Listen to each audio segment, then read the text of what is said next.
Hello guys, welcome to my village shorts. ఈరోజు సాయంత్రం పూట సరదాగా ఏదైనా స్నాక్స్ తిందామని పక్కూరు అయితే బయలుదేరాం అనమాట. మా బామ్మడి అద్దంలో చూసుకున్నాడని నేను కూడా అట్లా స్క్రీన్ మీద చూసుకున్నా. పర్లేదు, బాగానే ఉన్నాం. అలా పక్కూరు వచ్చేసిన తర్వాత ఈ షాప్లోకి వచ్చేసి ఒక హాఫ్ కేజీ చికెన్ పకోడీ అయితే ఆర్డర్ పెట్టుకున్నాం అనమాట. ఆడైతే గరం గరంగా చేసి మంచి ఆనియన్స్ ఇచ్చి బాగా అక్కడ మనకి గ్యానిష్ చేసి ఇచ్చేసాడు. లాగిచ్చేస్తున్నాను. టేస్ట్ అయితే చాలా బాగుంది. దాచపల్లిలో కారంపూడి రోడ్డు వెళ్ళే దగ్గర పక్కనే ఉండేది అనమాట.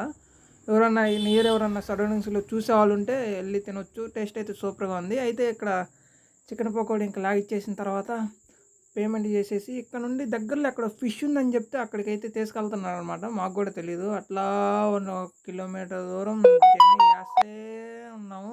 చివరికి అయితే ఇక్కడికి వచ్చాం. ఇక్కడికి వస్తే మాత్రం ఫిష్లు లేవంట, అయిపోయినాయంట. 1 అవర్ పట్టిద్ది అన్నాడు. ఎందుకులే రిటర్న్ బ్యాక్ వెళ్ళాం. ఇలాంటి వీడియోలు కావాలంటే ఛానల్ని సబ్స్క్రైబ్ చేయొచ్చు కదా.